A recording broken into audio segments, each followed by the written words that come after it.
Thomas Ross Parry. Matthew. Stop me if you've heard this one before. Would you like a game about adventure in space? Well, they're always good, yes. I enjoy a bit of sci-fi. Do you like shooting guns at aliens over and over again? Clearly you do. Yes, I do. Would you like to fulfill... I feel like I've played this game already. Really? Well, let's get into it. It's Tom at Attack.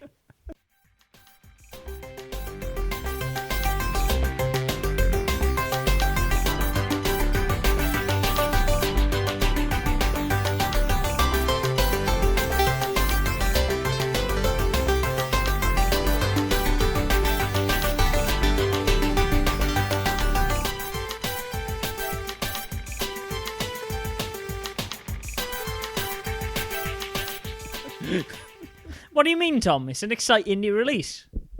Yeah. Played it before? I've played a similar game Yeah?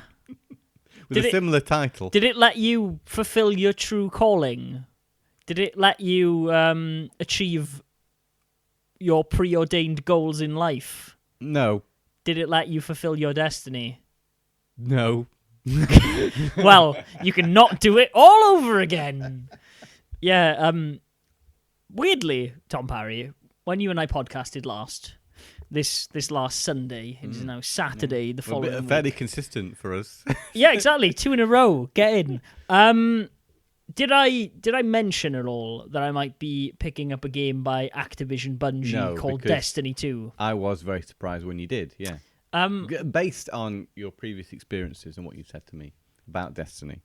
And what were those, Tom? If you can You drum got up... a bit fed up with it, didn't you? Yeah. There wasn't much there, really. That I pretty much, after binging it about a week, had done everything in the game. And then did you feel a bit bitter about that and decide not to buy the expansions because of that initial experience? Yes and no.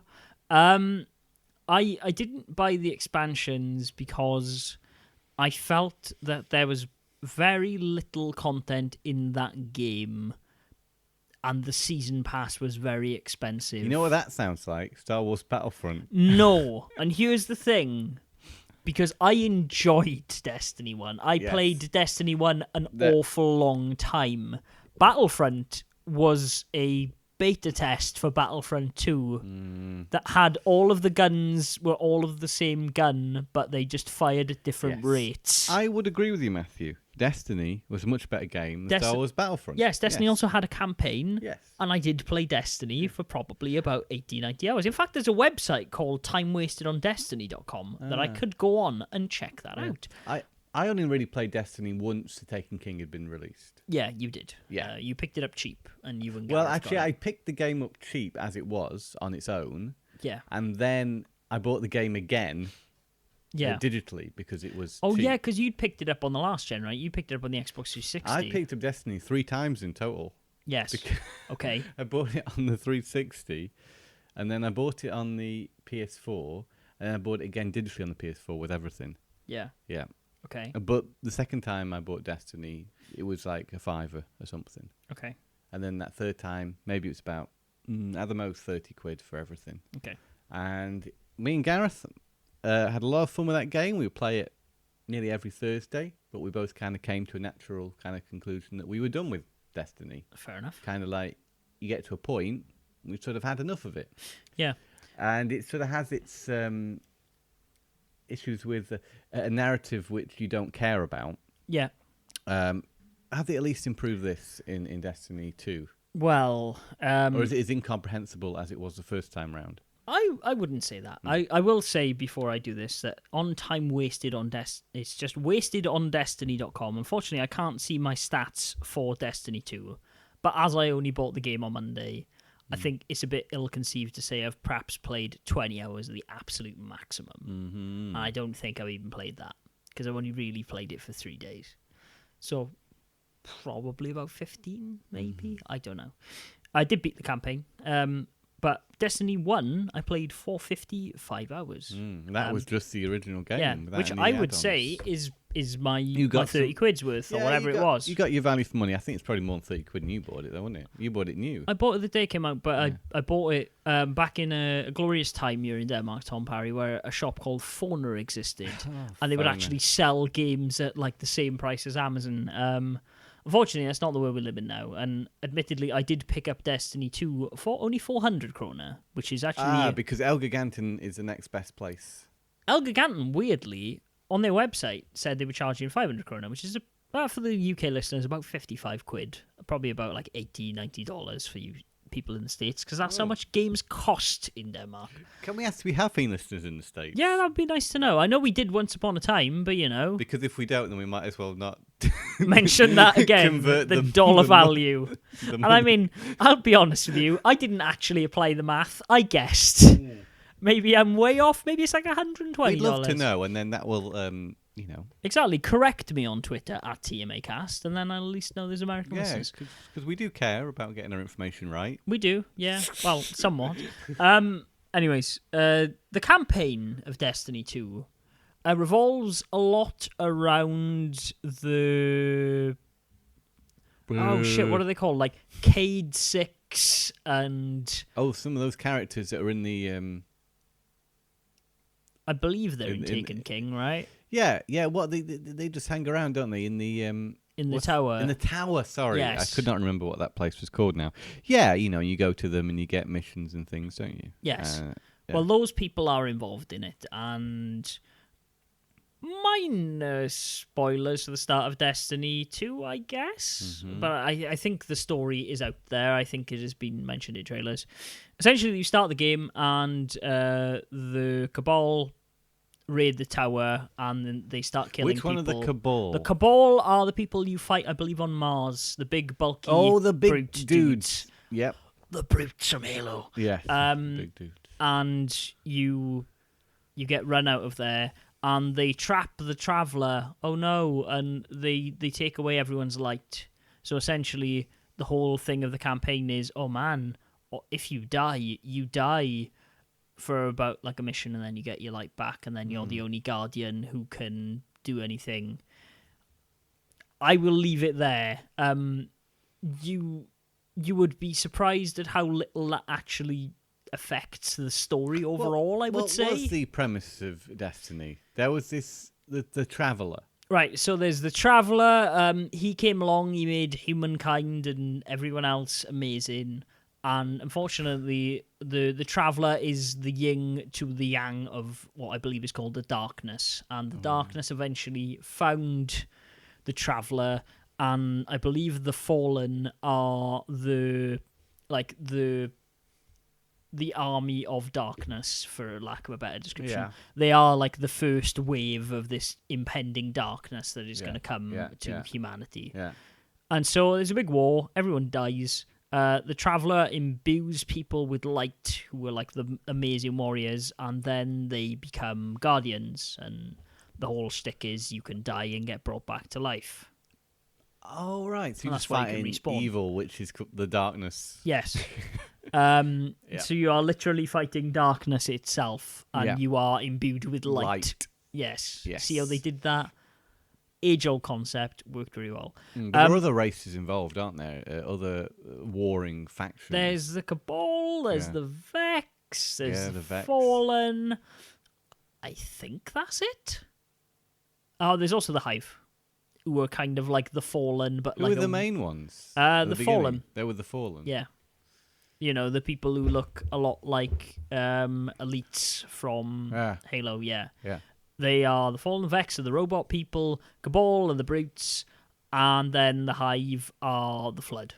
You know what I'd like? A more focused Destiny, like a Halo game, but in Destiny universe. Well, they kind of do that with Destiny. They do? They do indeed. They do, do they? Yeah, they do. So the game, very much in the same style as Destiny 1, sees you going out to planets, doing missions. They've done some real nice quality of life stuff around it, so you don't have to go to orbit every single time and spend 7 minutes loading your planets in. You can hold down the touchpad on the PlayStation controller, I guess, I'm not sure what the equivalent would be on the Xbox One.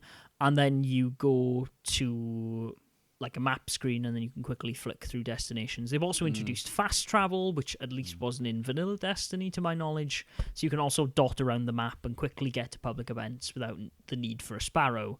Because you don't get one until the very end of the story. I've heard this. Which is a bit annoying. Though you can get one, luckily, through drops. That's right. I never did. Yeah. So I had to walk for the first 10 hours of the game. Strange decision, really. Yeah, very weird. It was weird. always a very handy thing to have. Yes. And to take it away seems like a step backwards. Yes and no. Right, so the big open worlds in which Destiny takes place, and you see other players in these big sandboxes, a lot of the campaign missions are very linear in terms of, the big open you're in areas. a big contained area, and when you're in a big open area, and you're not really going to be riding around on your Sparrow anyway. That being said, to get to those campaign missions, like me playing through them did not level me up enough to actually do them. Meant that I had to go and do patrols. Meant that I had to go and do things, because strikes aren't available until you're level 14. So I couldn't do like the multiplayer online fun components. I had to just mooch around in the world and get better gear and level up and then do that. But at least that was pleasurable to do, I imagine, because I imagine it has the same tight controls as the original Destiny. It's very good to play. The thing I always like about Destiny is it does they give you a new gun, and you're like, oh yeah, but I really like using hand cannons. Oh well, I guess I'll be using a pulse rifle for a little while. Or I guess I'll be using never liked the pulse rifle, actually. I'm kind of okay with it. Yeah. I mean, I like the more a pulse rifle machine gun is type ones. the submachine gun. Yeah, I think I just The submachine gun's all right. To be honest, I'm a hand cannon auto rifle man, so I like having my auto rifle. Yeah, I quite like which, the auto rifle. believe it or not, is the equivalent of the auto rifle in Halo. Yes. The pulse rifle is a battle rifle, and as someone who religiously played Halo 2, I really like that. The scout rifle is then more like Halo 3's scout rifle, evidently by the name. But hand cannons for me remind me very much of the Magnum from the first Halo game. There's just something very satisfying about having like an 8 or 9 shot gun. But all these headshots. things were in the original Destiny, weren't they? Yes, they were. were. Are there any new weapons that are a different type or a different feel? Swords are now very much a thing that you can have. Oh, like a plasma sword in Halo. Does it work the same way? No, kind of more like, when you played Destiny and there were the odd moments, I believe in the Taken King, where you would go in third person and wield a sword. Yes, you got a sword. Yes, you did. A sword of Crota. Yes. Well, is it? I believe it's I a think sword it of is. Crota. Yes, Crota. Wow, that's amazing that you remember that. The Hand of Crota. The Hand of Crota, yeah. I remember you kill the Hand all of Crota and you nick his sword on the moon. Yeah. So they become a weapon. So you actually have swords. And believe it or not, there is actually some depth to the swords. If you have a big chunky broadsword, you play more like a barbarian, and it's all about big swings. They take longer. There's a samurai sword which has you kind of running around like a ninja. Okay. And I also believe there's another kind of thinner blade which is more like fencery. Right, but I haven't really played around with the swords, to be honest, because I like shooting things. Is there nothing as satisfying as the plasma sword in Halo, though? I always used to love that big uppercut kind of You're not going to fly across the map and smack someone in the face. Oh, that's memories. Sure. There is like a fusion pulse rifle thing I had, which kind of has a bit of a charge shot, which I don't really remember for Destiny. But that's about it. And I mean, yes, there are new skins to the enemies. The weird jackal rip-offs from Halo that are the very thin snipery dudes now look really cool. They kind of look a bit like Chaos from Warhammer. They're black and red, and they have these big skyped helmets. And these are the guys which you'd pick off at the beginning of Destiny. Yes. Spindly chaps. The spindly chaps. But now they're more of a hard to kill enemy. They go down very easily, but they always tend to be at very far ranges, and they have very accurate, very powerful shots. So they've got that same sort of character, because that was also a thing that was very nice about Halo, wasn't it? Each enemy had a very unique character, and they acted differently. Yes. And these guys still have a very unique of course. I mean, just like they did in Destiny 1, I imagine. Depending on the silhouette, kind of, what you're getting up Yeah, against. how they move and such, like those the ghostly ones, which are the Hive. The Hive. Oh, you're talking about the wizards, the big. Yeah, I'm floaty just thinking ghosts about the that variety throw in the balls at you. enemies was always a strength of Destiny. Yes. I guess they've got the same enemies then. They in that have. respect, I don't. yeah. Do you remember the Cabal, the big bulky guys having dogs? No, I don't remember having dogs. So they have dogs. I don't think. So essentially, they act very much like the Thrall, which are the little creepy dudes that look a bit like Frieza from Dragon Ball Z on the side of the Hive. You know, remember when you go on the moon and it's like, oh no, we've awoken the Hive. Oh, yeah. And I can say that line because that's how I farmed all my engrams. No. Yeah, that big door that opens and they all run out. Yeah. Men. Well, the dogs are kind of like that. They act in very much the same way. They release them in a big pack and you get the Thrall guy pointing at you. It's really interesting to have this conversation about Destiny and be a little bit nostalgic about it. Hey, man. You know, it has these elements which we're still talking about now. Yeah. Good fucking game is why. It's well done. And that's why I'm quite surprised that you were very surprised that I picked up Destiny 2. Yes, but gameplay-wise, you know, is it really necessary? I don't know, because I feel like I'm done with it. And unless Destiny 2 is significantly different than Destiny 1, I feel like I'm not so inclined to go back there. I would not say that it's very different from Destiny 1 in terms of gameplay. I would say there's a very coherent campaign, though for me, to be honest, not having played the Taken King, they introduce the Taken as in like, oh god, it's the Taken. I'm like, who the fuck are the Taken? And then there's a weird Taken King. Yeah, so there's like a weird like pseudo line of dialogue of Ghost explaining to one of the NPC characters over the radio, like, "Oh God, they are the sons of the Taken King." But that's like a line, and fortunately, I was on chat with people who I know and have played Destiny 1 religiously, and they were like, "Oh well, yeah, this is what happened. Remember this boss from Destiny 1? Well, his dad is the boss in Destiny 2, in Taken King, sorry, and then you do all this." Well done for them being able to work that one out. You know, to be honest, I switched off in cutscenes. I just want to get to the shooting because all Destiny was for me was to get from point A to point B and shoot things. Yeah, it's just a shooting simulator. I don't think the cutscenes are half up their own arse as they were in Destiny 1. I think they're just like, oh well, you know, these are the stakes. This is what we got to do. We got to go here now. This is why we're on this planet. That's pretty much the cutscenes. They're very quick, and I was just kind of like, where's this fucking glorious campaign I've been promised? But it does make sense. It does all make a coherent narrative. But it's never quite had the epic feeling, say, Halo had. No, it's because you don't really care about the main character. And I mean, the sub-characters are all just quest givers, so they don't really matter either. And they try and give them a bit of personality. Yeah, more so this time round, would you say? Yeah, I mean, like, Nathan Fillion is clearly where the money went, and they're trying to, like, have him do stuff, and the Titan dude, who is a famous voice actor, at least in the realms of video games, because I recognized his voice, has some good lines, and like there's a good chemistry between those three, like the Warlock and the other person from the Fire Team, and they keep making references to like Destiny stuff. It's like, this is my Fire Team, and it's like, oh well, yes, I have a Fire Team too. Do you have a clan as well? It's all a bit like self-contained, shall we say. Yeah. And to be honest, like looking at the sales numbers of Destiny 2, it's actually kind of got me a bit worried how long this game will have anyway, because it didn't really seem to sell as well. No. I think it's another victim of Watch Dogs 2, and I'm sure the creeper that's going to smack EA in the head with Battlefront 2 is that people feel a bit burned by the first game. I feel very burned by Battlefront, especially more so than Destiny. Yeah, me too. You know, but the thing is about Battlefront, does it look like there's a significant amount of improvements or new things thrown into Battlefront 2? No. It's like, hey man, we got a campaign. Yeah, it does feel like new things. I'm saying. I mean, the prequel stuff, the droids, the locations. There's a lot of new stuff in there. Yeah.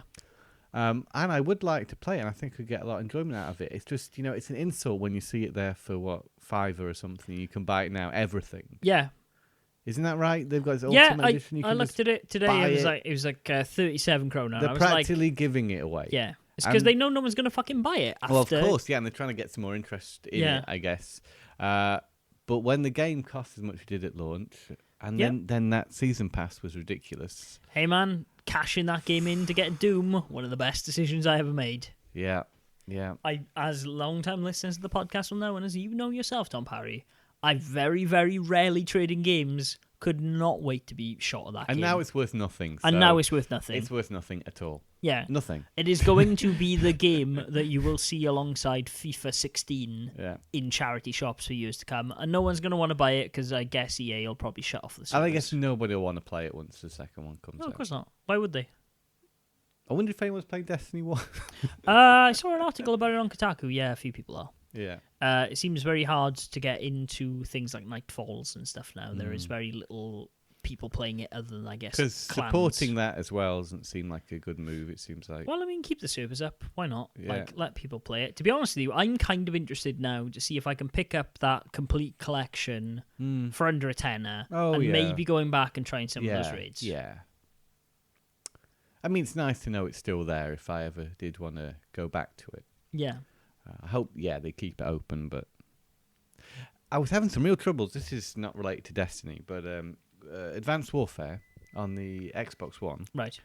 I get booted out before the match is over all the time, and it didn't used to happen when I first started playing it. And I don't know why it is, because I have no other problems with any games online. Maybe they've troubleshooting, Matthew. Do you know? Well, because Gareth doesn't have any issues. Fortunately for you, Tom Parry, I am actually part of Activision Blizzard's tech support team. Yes, please. Can you help me with my problem? Questions for you. Do I need to just reset my router? Maybe it's something. Have you tried turning your Xbox One on and off again? Yes, I have. Have you tried the disc in a PlayStation to ensure that it is actually a legitimate Xbox One? Oh, you're not going to be any help, are you? I just thought I'd throw that out there. Excuse me, I'm just trying to do my job here. I would appreciate no abuse on this phone line. Have you tried wiping the disc with a cloth? With a moist cloth. With a moist cloth. No, I haven't. Well, sir, can you do that now? Are you in a facility? I can also arrange for you to call us back at a selected time at your convenience. No, no help. Bye. Oh. I'm going to get fired. But the weird thing about it is it drops me off Xbox Live when I play it. It boots me off Xbox Live entirely during a match. Okay. Yeah. That's really weird. Yeah. That seems like that might be an issue. I don't know. Anyway, that's that, and oh well.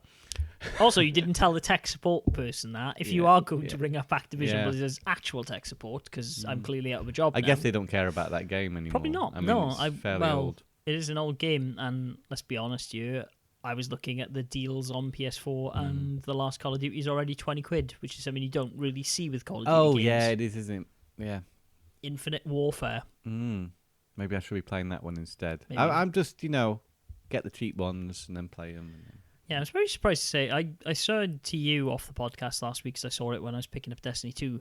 They've actually made a physical release of Modern Warfare Remastered. You can buy that in a case on a disc. And they said they wouldn't do that. Yeah. And then it was like £40, and now they've cut it maybe. Yeah, well, it was like 25, I think, something like that. Yeah. Like, still don't really want to pay that for it, but there we go. I mean, to be still honest, got its fans. Yeah, it? but I mean, like, it's a good game. Yeah.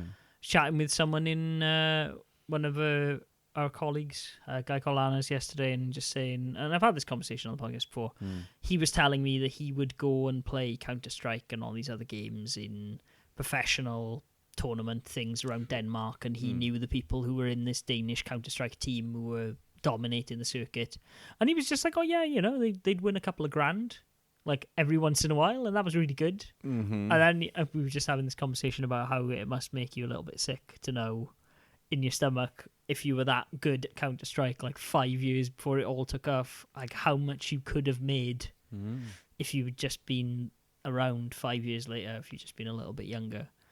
And I've forgotten why I'm talking about Call of Duty, I thought. Call of then Duty, you moved to Counter-Strike. Call of Duty 4 was a game that I was pretty damn good at, and I would play, and we would compete in like magazine clan listing stuff, and we would play it religiously.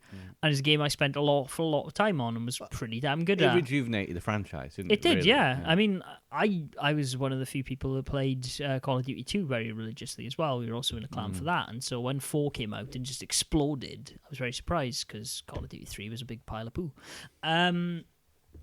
But it is a game that I have somewhat mixed feelings about, just because I played it so damn much, and I had to learn all the placements on the map. I had to learn where snipers were going to be. I had to learn, like, where is a good place if you've got a shotgun in your loadout. Where is a good place if you've got a battle rifle thingy, like a...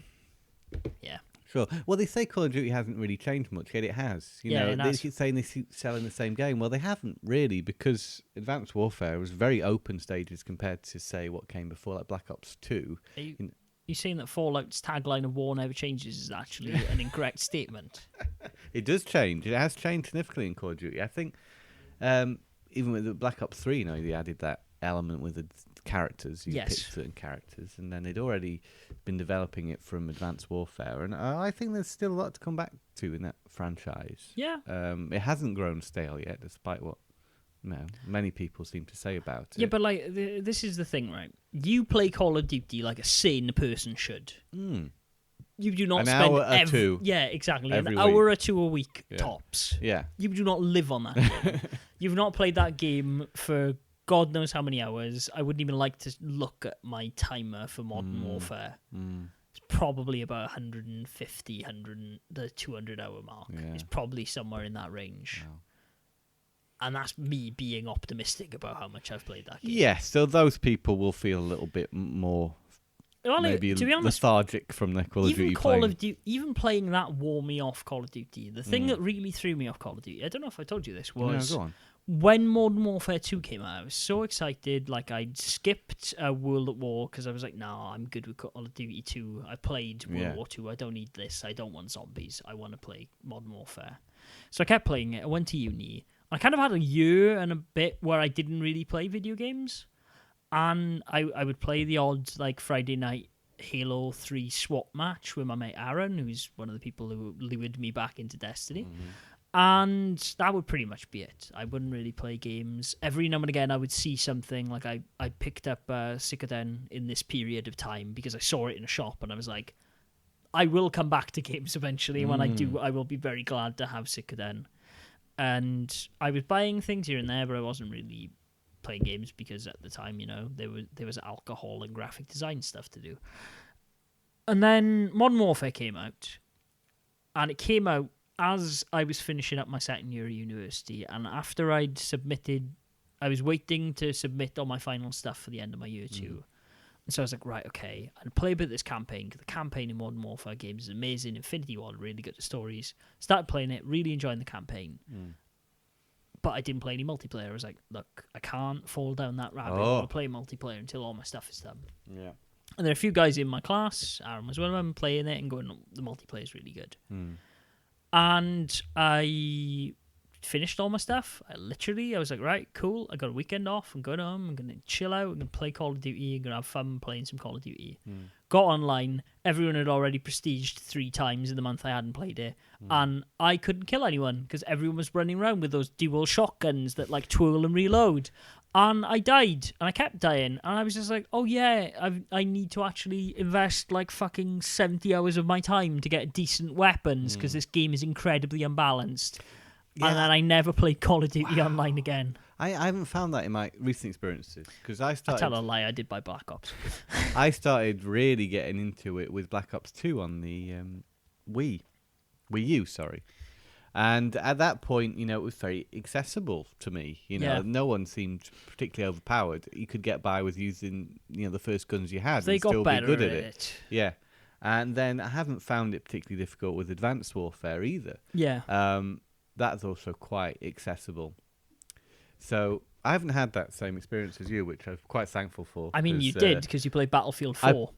Yeah, and also I play Battlefront, which also has I had a lot of trouble with Battlefront as well, because it has that Battlefield template, I guess. Yeah, which I will hands down give DICE the benefit of the doubt. They did fix that with Battlefield 1. And to be honest with you, playing Destiny, as tight and as good as the shooting controls were on that, at first it felt really weird because I'd gotten used to how Battlefield 1 feels. And there is more heft in the guns. Yeah. And that's perhaps Destiny why... always feels light, doesn't it? Yeah, it does. To be honest with you, it feels good again now. Yeah. It feels like I'm back up to pace with that, and using something like a hand cannon and just going bap, bap, bap, bap, bap is immensely satisfying. So much so I'm kind of worried of going back to Battlefield. But you're going to be doing that. You're going to be playing that as well. Yeah, I guess so. Jumping in between the two. Yeah, and that's my plan for this. Get raid ready, play raids next weekend, which is what we've got planned now. Me and the people who play Destiny 1. So I'll talk about that a bit on the podcast. And then it will be my sometimes game. It will be the game I dip in and out of as time goes by. As they release new raids and stuff, I'll go, yeah, cool, I'll play this raid. I'll get some gear. So I'll do this. You're happy with your purchase? You're not a disappointed No, I mean, like, as I said, the season pass is like 25 quid. And, like, I'm kind of okay with that. I don't. How is that comparable to the previous season pass? Or was there a season pass? There was a season pass. It was the same price as the game. Yeah.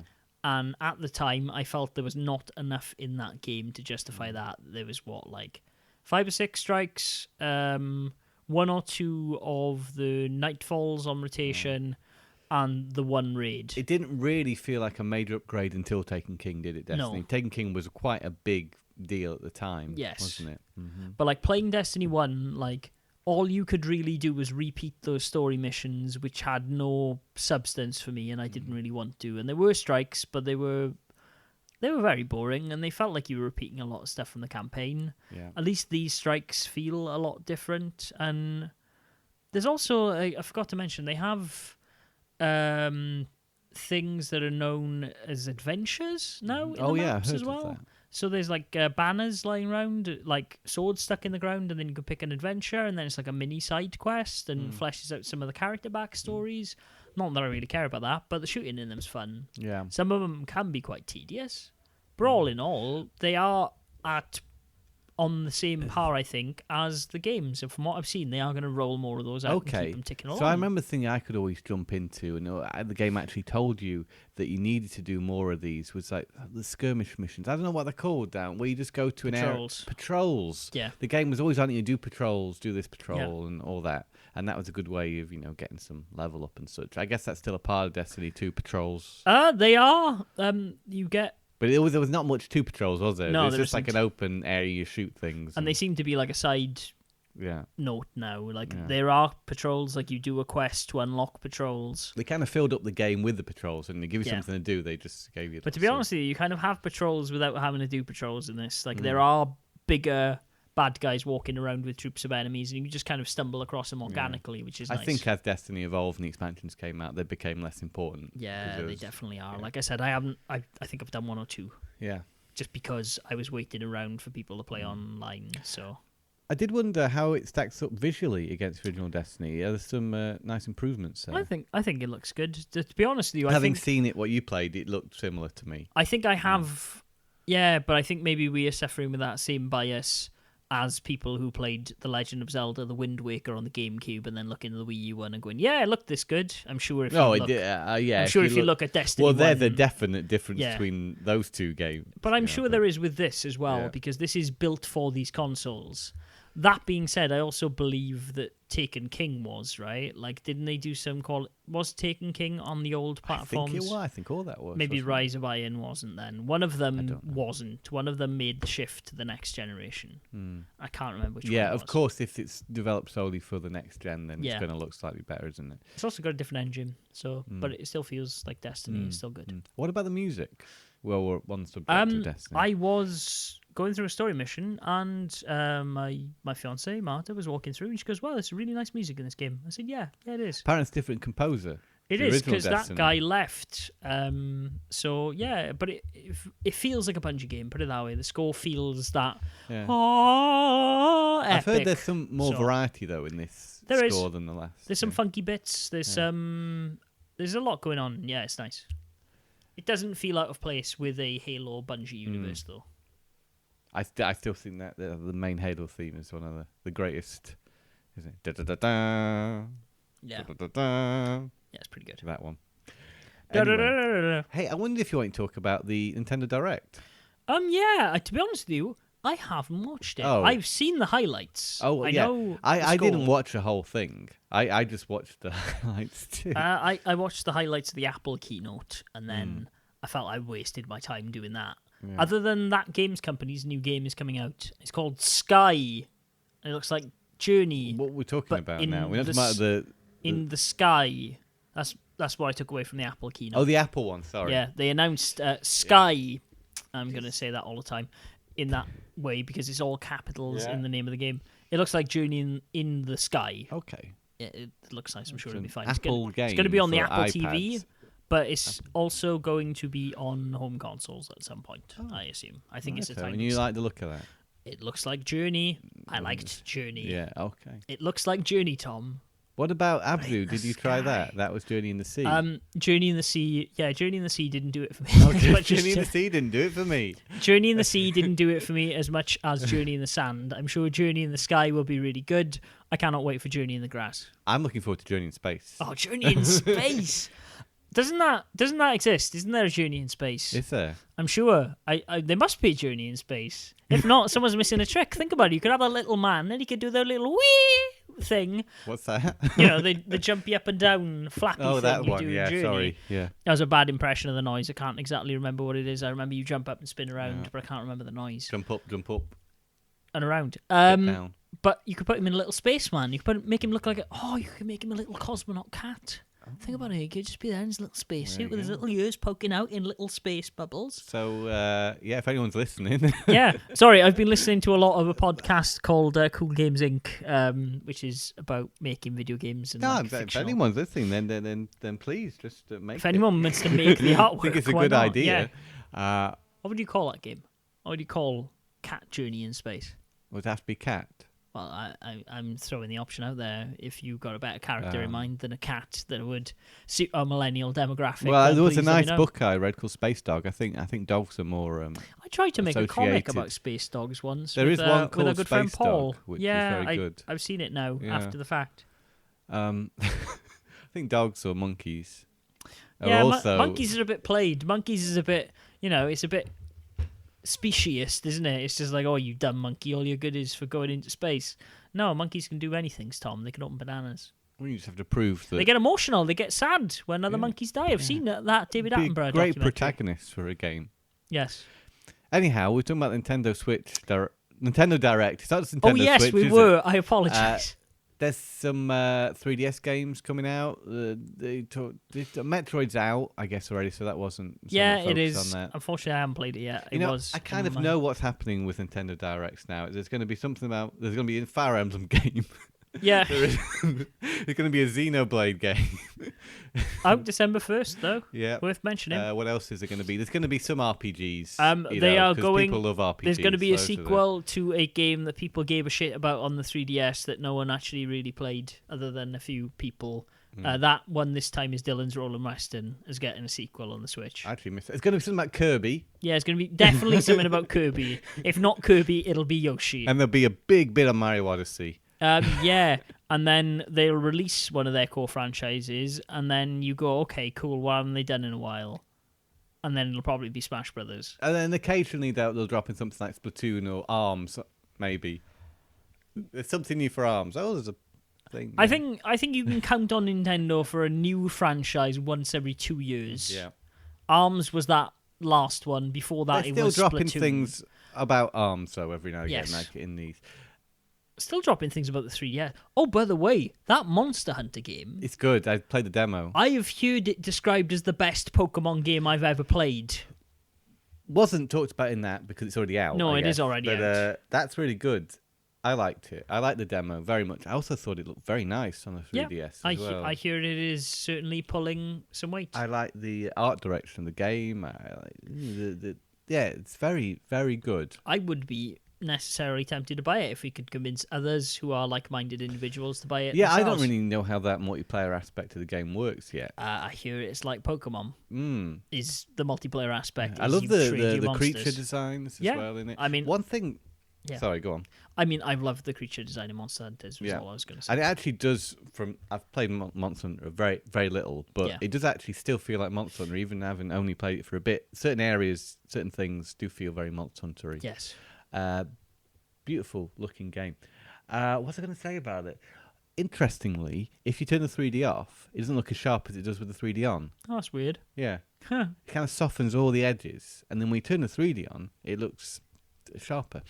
Funny that, but yeah, that's weird. There's so much on screen, it's so much depth and so much detail. putting the 3D on is a little bit like, whoa, it's a little bit too much to take in. Okay. But the game looks better in 3D. So as I was playing it, I was flicking between. Just when I couldn't take the 3D anymore, I turned it off. Yeah. I'm tempted to get a new 3DS XL, even though that ship has clearly sailed, because there's a Metroid one now, and I'm like, oh, that Samus Aran console looks really nice. Maybe and there's that Super Nintendo one. There is. They finally said it's coming out, and I'm like, oh, very nice. Oh as boy. Well. I can't say that Nintendo Direct though made me want to Switch anymore. Why? Than I did before. Because other than Mario, there's still nothing that's pushing me buttons. Yeah, but I mean, like, this is what they're doing now. I mean, this is kind of what was brought up with the Bethesda conference. This is kind of what was brought up with E3 this year in general. Companies aren't going, hey, this game's going to come out in 2 years, because people's attention spans aren't really that good. Like, think of like Cyberpunk 20, whatever it is. Inevitably, there'll be great stuff that'll come out eventually. But right now, that Morphe thing looked cool. Have you heard this game Morphes? No. It's a third-person multiplayer shooter type game, where as you shoot your opponents, you can aim at certain body parts and shrink them or enlarge them. Okay, that sounds fun. So you get different sized characters fighting against each other. And as you are winning, you get bigger. It's represented actually by a giant character that gets bigger in the background. Oh, okay. Apparently. It sort of seemed a little bit like Splatoon to me in a way. Okay. But it's not about covering an area with killing people. It is about shooting people, but there's this extra element. And if you get smaller, you can get into different places. If you get bigger, you get I guess you get advantages as well. So this was coming from a studio, I'm not sure the name of it. It's an indie game, I think. I would assume. Nintendo are really promoting it, though, in the Nintendo Direct. I mean, it sounds cool. To be honest with you, I haven't seen it covered in any of the news coverage. It's like a unique game that's quite interesting. In fact, everything indie-wise with the Switch is quite exciting. I saw recently a trailer with a load of clips of upcoming indie games for Switch. Yeah. And there's a lot of variety in there and a lot of interesting titles. I've heard about this game. Morphe's Law is the name of it. That's it. Interesting. The name rings a bell, so I'm not sure if I've just heard people at Giant Bomb talking about it, and maybe it was at PAX, or if it's got a notable development team. Looks alright. Like, it seems kind of cool. I like the concept. I like the art style. And at the moment, I think Sony is exclusive to Switch for the time being. Switch and PC to follow some weeks later, apparently. Okay, that's alright. Oh, they're Swiss developers. That's interesting. They showed off a bit more of that Octopath Traveler, which, it looks alright, but... Yeah. Like, I have the same feelings as you. I'm just like, okay. They were saying it's got some very unique RPG features. I think it looks very nice. Like, that's my only thing, is it does very much feel like a Final Fantasy game of that ilk. And apparently they've learned a lot from... It was the people who did Bravely Default, right? Okay. It's not the I Am Setsuna team. They are working on another JRPG, but it has not been announced. It's hard for me to get excited about JRPGs, but it's got a unique art style, and I can see the appeal. There is a demo out, right? Like, of this game, I think believe. That was launched right after the Nintendo Direct. Yeah, I should really pick that up and check it out. To be honest with you, I've seen a lot of people who I would consider fairly seasoned in RPG playing, and I tend to trust their taste, seeming very excited about it. Okay. So RPG fans got something to look forward to. Not only there, but also, I guess, with Xenoblade. Xenoblade Chronicles X, which is getting a really nice Pro Controller. Yeah, I saw that. It sort of reminded me of the Splatoon one. Yeah, I mean, they've just changed the side of the grips. I guess that's probably the options, right? It's probably molded in two types of plastic, and so you can change the sides. And it's got a special edition. Yeah, which I'm going to have to pre-order because it's me, and then I'll put it on a shelf because I haven't got time to play an 80-hour RPG. To be honest with you, I don't know if I'll get it because I'm still in my head thinking about the idea of not really playing any new games next year and just doing Game Boy stuff. Okay. Or playing the Do stuff you play Xenoblade Chronicles X? I have never opened it. Mine is still sealed. I've played it. I've played it. I have. I've seen you playing it. You quite enjoyed it. I think it's all right, actually. This one it looks like a bit of a different aesthetic, doesn't it? Yes, it does. More fantasy than it's sci-fi, perhaps. It also feels a bit more JRPG trope than I would like. The other one, Chronicles X, wasn't so... Reminded me very much of Phantasy Star Online, which is the thing I liked about it. That's a good comparison. Incidentally, sidebar, we don't really have to talk about it because it was in the Japanese Direct. PSO2 is coming to the Switch in Japan, so I'm gonna fucking download that, son. Oh. Yeah. Yeah. Why don't they do 3? Isn't there a 3? No, there isn't. It's just 2. But there is a 3. Doesn't a 3 no, exist? The episode 3 exists, which was called Phantasy Star Episode 3, and it was a card battling game, if you remember correctly. I thought they did another one, but it was on Vita or something. That's Phantasy Star 2. Because Phantasy Star that was released on the GameCube, Xbox, and PlayStation 2 is called Phantasy Star Episode 2. They just re-released the first game. It's called and episodes they added 1 and 2. Yes, it is. But you know what I mean. Like, I got it on the GameCube. Yeah, they added the extra bits to it. And that on the GameCube version is the one to get. 'Cause it's got split screen. It has, yeah, split screen multiplayer, which is how I played most of Phantasy Star Online. Yeah, very fun. And then I got the modem with my 56k dial-up, and then I played a load of that. Memories. Cool. Yeah. I've seen they've announced this Mario Nintendo Switch console. Yes, right? with the red controllers. With the red controls. It wasn't what I wanted. I wanted something a bit more exciting than that. Yeah. Also, it comes with a download code for the game as opposed to a physical one. They've been doing that for a while, though. I think the Switch one's it's the same as my Wii Splatoon. U. I have Wind Waker, saved on my Wii U, which is fine. It doesn't bother me, but it's taking up valuable space. That's the only thing that does bother me about that. Did we talk about the nonsense that is around the whole, hey, even though you've got cartridges, which should mean you can press your game onto a cartridge, some games are now getting released as internet connection required. Because they're not putting the full game on the cartridge. Oh, no. Don't like the sound of that. Yeah, so NBA 2K18 is the first game to do this, where the whole game isn't on this cartridge. And apparently it's because they are trying to up their profit margin. Apparently, Nintendo offers a range of sizes in this cartridge, and they've opted for the smaller one, saying, well, fuck them, they can pay for an SD card. Wow. Yeah, so... If you need that extra space, how much space has the Switch got on it as standard? Switch has got 32 gig, I think. It was always a concern, wasn't it? Yeah. When they announced the Switch, how small it's... But you can upgrade it up to... You can put almost a terabyte in it now. Yeah. It's not really an issue, and those cards are super cheap. Like, people have complained about this, and I'm kind of like, man, fuck you guys. Like, you're probably saving about, like, £2 or £3 a unit on this. And admittedly, when you multiply that by a good couple of thousand, that's a lot of money. At the same time, it's just like, how many people are going to buy this for Christmas, not have an SD card big enough to fit the game on, or they're going to have installed other things, and then they won't be able to play this game? Resident Evil Revelations, apparently the same deal. They has Resident Evil Revelations 1 is on the cart, then you have to download the second one, because they're releasing them both as a collection. And I don't like the trend of that. No, I don't like that either. Like, I had a conversation in work, the same chap was talking about Counter-Strike with, about how next generation, if the PS5 is the way the PS5 is probably going to be, I would probably just get a nice PC at that point. Because you more and more... this no physical copies thing? No, more and more, like... Because that won't happen. That can't happen. Yeah, but it doesn't matter, because none of those discs I have on that shelf are the game I'm playing anymore. Oh, yes, sure, because they get upgraded so much. Yeah, which is what I liked about the Switch. And even though you have patches, you have the ability to patch... We started on Wii U was patched, games. Yeah, and I'm fine with patches. Yeah. Like, patches are okay. Yeah.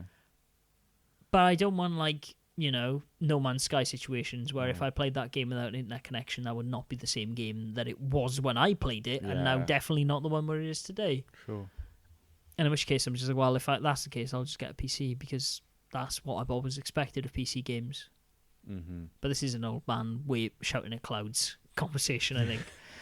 But it's a really shitty thing. Like, I would expect there to be the game you pay for on that cartridge. Otherwise, there's no point of you buying that cartridge. Why not just push digital downloads? There's a bigger profit margin anyway. I assume there's something about having it on shelf when there's not that many games on shelf, yada, yada, yada. Still doesn't make any sense to me, though. You have to take into account that you can't rely solely on internet connection. The annoying thing is, I work in a big company, so I'm arguing myself out because I can see the decisions. You know, like, I see why this makes perfect sense if you're EA. I can't really gripe them on it, but it just... You can't presume everyone's going to have good and consistent internet access. So until, No, you can't. I don't think that will ever happen. I think there'll be certain places where internet is still hard to get, and you can't. Part of me hates it. Part of me also realizes that this is the world we are living in now, and I should just accept it. But it still rubs me up the wrong way. I don't know. Okay. Yeah. Been playing anything else other than Destiny this last week? No. To be perfectly honest, that's all I really played. I picked it up, like I said, 400 krona in Algaganten. Should have been 500. For some reason, it was marked as 400, so I got it for 400. Are you going to get Samus Returns?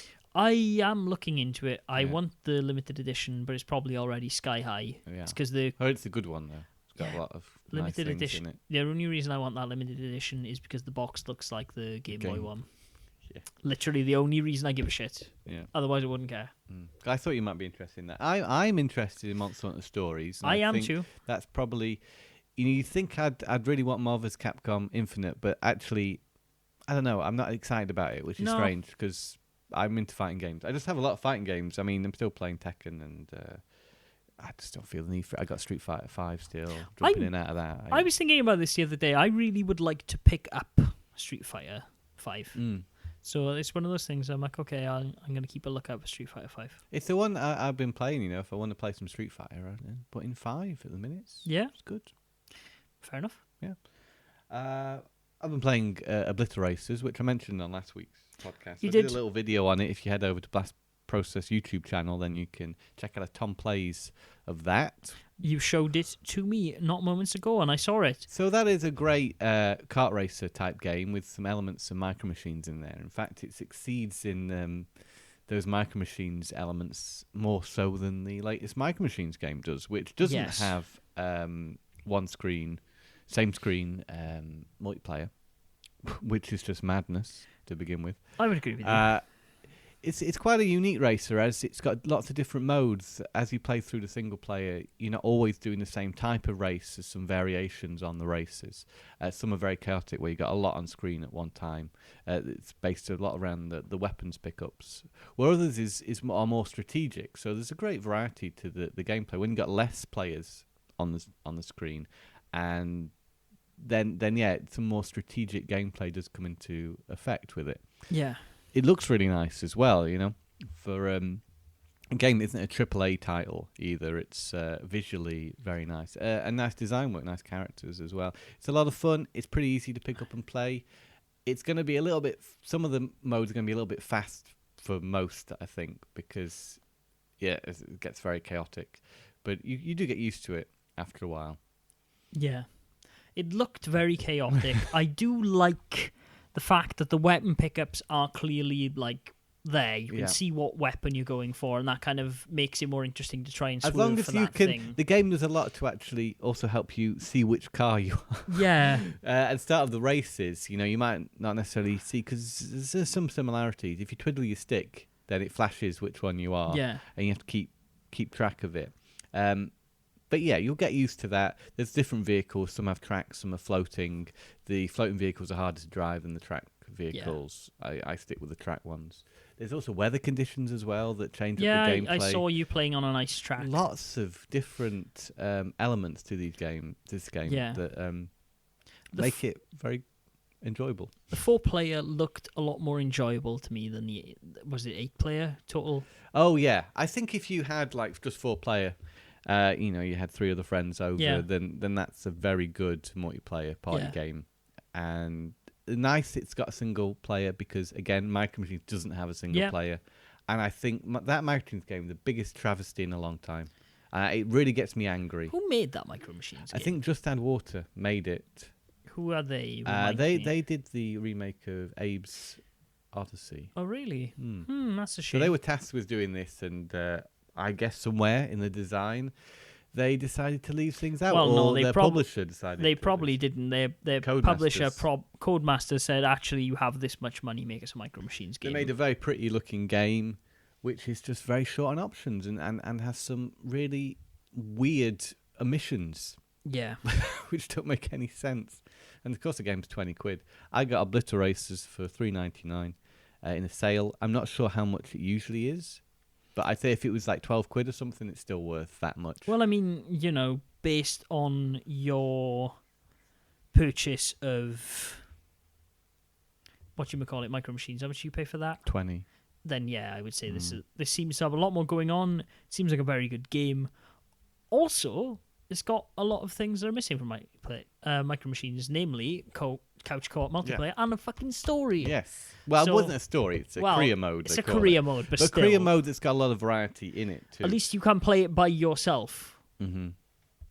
You can play it by yourself, which is good. Nice.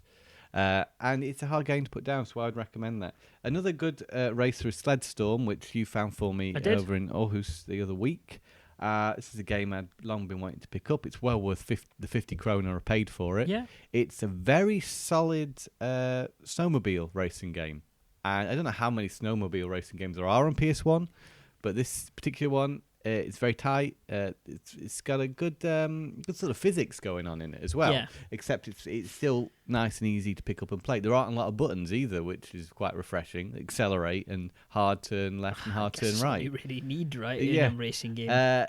It could mean without all the bells and whistles of modern racers. Yeah. But it does have Rob Zombie's Dragula on the soundtrack. As all good racing games should. As well as some other similar sounding rock, electro kind of rock stuff as well on it. Rob Zombie's obviously a standout name on the soundtrack, but it's always nice to have a bit of licensed music, and you sort of expect that from an EA game as well.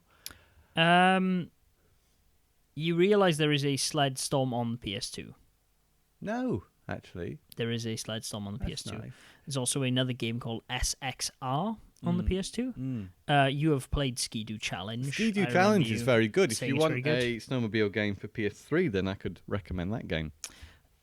I'm sure at some point... It's a bit of a niche market, I suppose. I have forced you to play a terrible snow game by Phoenix, but I cannot find it. Do you also know that Ski-Doo Snow X Racing is also on the PS2? Wow. So, yeah, if you want a snow racing game, I guess the PS2 is the place to get it. If not, get a Sledstorm for the PS1. I was 90% sure I'd made you play one. I mean, let's be honest. Even if I had forced you to play one, it would not be as good as Extreme Quads. Phone drop. Do you know what was weird? Playing Sledstorm made me think of Extreme Squads. Extreme Quads, should I say? Albeit, obviously, it handles a lot better and is a lot better of a game. What? It's not like you're controlling a giant cube. But it's got a lot of similar sort of mechanics and tracks. Because I was playing sort of the... you can play open tracks, you know, or you can, like 1080, for instance, or you can play the sort of ones with jumps. I don't know what they're called. The courses, you know. Yeah. So, like... Yeah, I guess courses. Like the courses were in Extreme Quads, you know, you have these little jumps and stuff.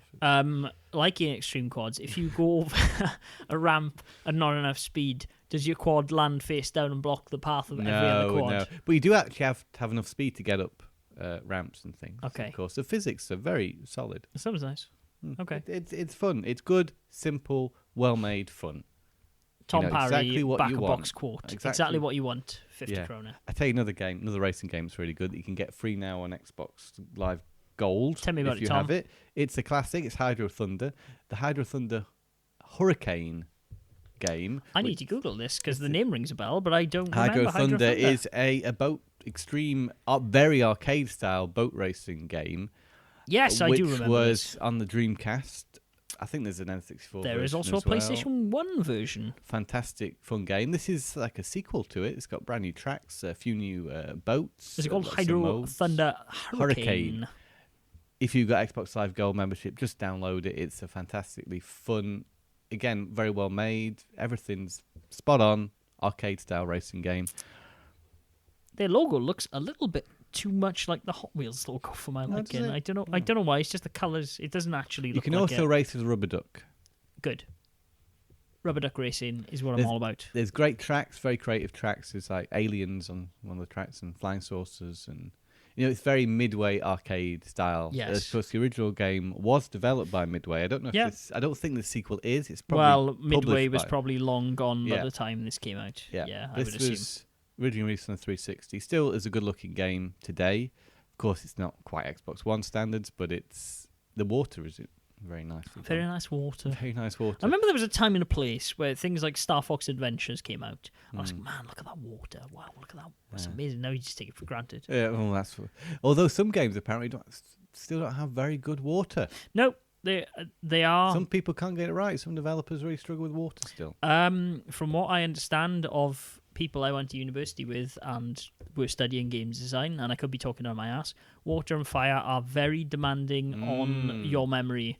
And if you think about memory is the equivalent of... Oh, we all know this because of Amazing Spider-Man. Yes. How the Wii version doesn't actually have any proper fire. Yes, because it requires too much memory. Yeah, the Wii U version does. And memory is like your energy as a person, you know, your time. Memory takes a lot of the things in the background and at the cost of a lot of functions sometimes. So if you're running high on memory, then it's better to lose these things. I remember GoldenEye slowed down when there was explosions. Yep, because of the particle effects, probably.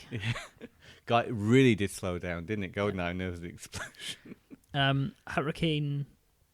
Hydro Thunder Hurricane Riptide GP is by a studio called Vector Unit. They did a grand job. And from the looks of things, that is probably their only game. Yeah, they did Hydro Thunder. They did a game called Riptide GP for phones.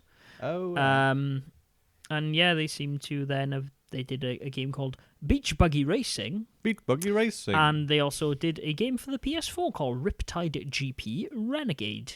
No bet that's quite good then. If that's any good, that's check it out. Probably quite good. Probably quite good. If it's Tom like, Parry back a box. You know, scored. if it's like Hydro Thunder, then it's probably quite good. Well, so I've raced on many different surfaces this week. Yeah. Water, snow, and obliterators. Unfortunately, though, you've not had a journey in space. But that's how it goes.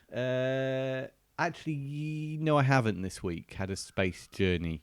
I had a nice Monster Hunter journey. That's a shame. Hey, Tom Parry, I'm going to blow your mind here. Riptide Racing very much looks like you're racing on jet skis.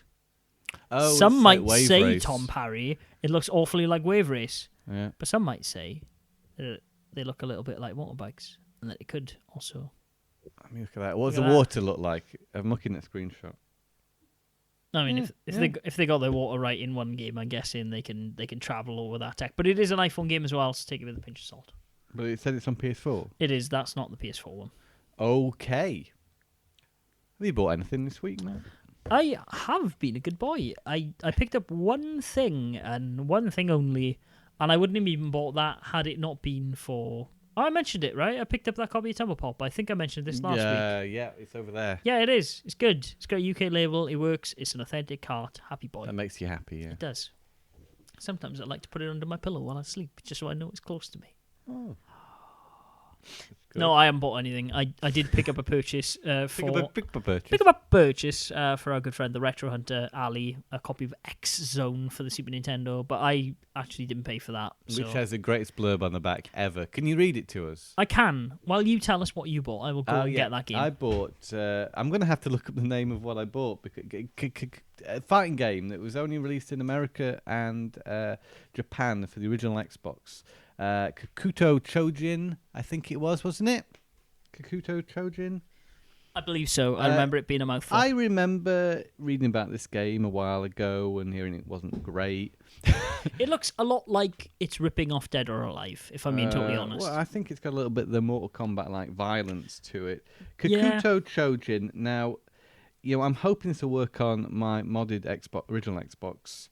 We'll have to wait and see. It's a bit of a gamble. It only cost me £10, but it's a game. As I collect fighting games, I've wanted to have this one for a while. So I picked that one up, and I'm just checking now on my little eBay because usually that's where I get the games from. Here. While you're looking at that, I will read you the back of the Wii Sports Club. Oh yeah, for the Wii U, you did. So mention. I'm nearing the end of my Wii U collection. I still want to get Tank. There's a couple of other things which would be nice to have on Wii. Maybe Deus Ex. That's going to be the best version of that game, isn't it? I think it's a director's cut. But you can also get that on other consoles. I don't know what the version Watch Dogs is like, but I'm intrigued. I'm sure it'll be all right. Yeah, with the gamepad. I heard the gamepad's got some good integration. Tropical Freeze and Kirby's Rainbow. You want those Curse is the only one I want now, I think, for that console. Yeah. I mean, you've got Darksiders War Mastered Edition. Yes, I have. Yeah. I would also probably pick up that Paper Mario game. Oh yeah, Colour Splash. Not that great. It's colourful. Yeah, I'm sure it is. Go on, read us that. X-cellent TM, published by Kemco, and imported by the Bergsala, which is the company that imported a lot of old Super Nintendo games. They're a Swedish company. So if you look at any Scandinavian game, they usually have Bergsala on the back. But also, they import a lot of games that you'll find in the UK. Every now and again. They're trying to say iceberg salad. It is, yeah. That's what it is. X-cellent TM. Exterminator.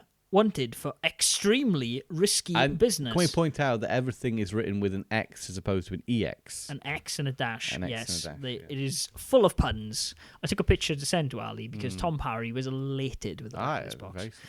Quick! Get that blaster off your shoulder and zero on your target with the first Nintendo Scope game using on-screen crosshair sights. Should mention, this is a game for the Super Scope.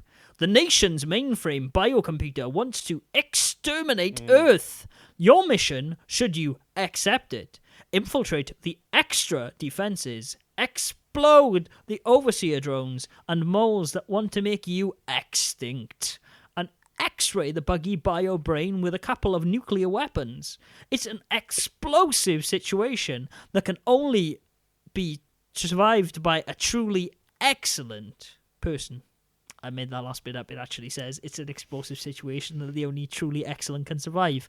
But I fubbed it at the last moment. I got to the finish line and I couldn't deliver. I wish at this point I could get the cover of Zool for the Mega Drive and read you the blurb off that particular game. I bet that's a joy. Is it just like, buy Chupa Chups? Sweets are really nice, kids. Love them. Love them. Isn't Zool cool? That's a low resolution Better than image. Fido Dido, I reckon. And they'd be wrong. It kind of sells it as about the greatest game ever made.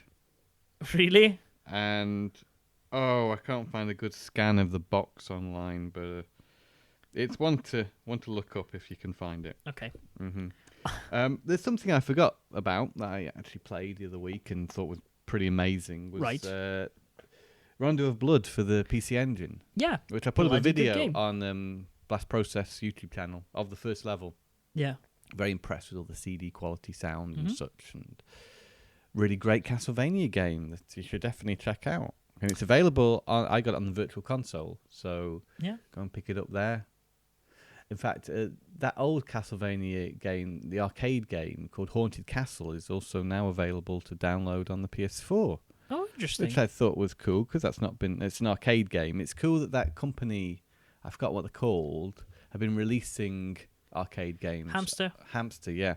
So these games, which you might never have played before because they were only in the arcades, becoming available for download now. That's good. They also do the Neo Geo home games as well, don't they? I've got the description of Zool for you as well. That's what I was feverishly. Oh, how did you find it? Because Game FAQs tends to put the back of box blurb on their thing. Is it the same as I remember it? All right, let's see.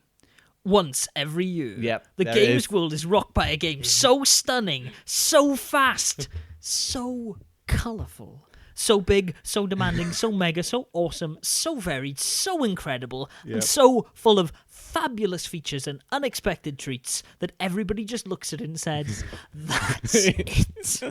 This year, Zool, the ninja from the nth dimension, is definitely it. Yes. Yeah. Not the clown. No. Which, by the way, that movie's pretty good. I really want to see that. You should. It is very much Stranger Things. Yeah, I think it's a good adventure film, more so than maybe a horror film. Though yes. It does have some horror elements. It does have some horror elements. Not very scary, though. No, some I gory heard bits. It's not meant to be scary, but... Yeah, but I was told, like, oh man, I couldn't sleep for weeks after watching it, and then I went to watch it, I was like, yeah. The thing I think about this clown thing... Yes. I think this new It doesn't look as scary because he's being made up to look like Scary Clown. Yes. Whereas if it was just a regular clown being sinister and doing sinister things, then that's more scary. Like perhaps the Tim Curry version was. Yes. Because he just looks like a regular clown. Yes. Whereas this guy looks like Scary Clown. I would also argue that perhaps our expectations of what really scares us have moved beyond simply clowns. Well, some people it is a genuine fear, isn't it? I understand. I totally get people being afraid of clowns. But yeah, this is another topic for another time. Stop that clowning around. Stop that clowning around. Yeah, that. If you have any other ideas of beautiful box blurbs, yes, that we beautiful could read, box blurbs. That's great alliteration. Matthew. Thank you very much. I try my best. It's after reading that X-cellent box, it really inspired me. I thought it was excellent. It was a fun box to examine. I liked it. I think it was an extra thing that we should do on this podcast every now and again. Maybe you can name this podcast Excelsior. Yeah, I probably will. I probably will call it Excelsior now that you've brought that up. Yeah, if you know of any other amazing boxes, I'm sure there are a few on my shelf, such as Dino City for the Super Nintendo. That's probably got a really good blurb on the back of it as well. I also then let have us that know game. In a variety of places, such as at TMA Cast on Twitter, on Facebook at facebook.com/TomAttack, and on blastprocess.com's comments, or on the comments of tomattack.com/podcast. Now, if you have liked listening to this audio program, I think you should tell other people that they can do the same in a variety of places, such as in iTunes and Stitcher, where you can give us a cheeky rate and subscribe. You can also do it on the Blast Process YouTube channel, where there is a video up. Yeah, I don't know what that was about. Clearly, I'm getting silly. Did you like my thumbnail for the last podcast? Did you see it? I saw it, but I can't remember what it was because my parents were here. You had it's like upside down Yakuza people, right? Kiryu, what's his name? Kiryu is up, and then the legs of Majima going out with the thumbnail. Yes, I do remember. Yeah, it's all right. It's good. It's good work, Tom. I didn't give you much to go off of with that title. Yeah. Okay, cool. If you enjoyed the podcast, do all those things. And until next week, where we will be back, we will actually be here for a third consecutive week. You can... Well, let's hope so. Well, fingers crossed. Yeah, I mean, North Korea situation's not looking great, but we'll see. We'll try our best. It's all talk. Exactly. I'm sure it is. Mm-hmm. Until then, though, Tom, what do we tell them? A game on. You're damn right we do.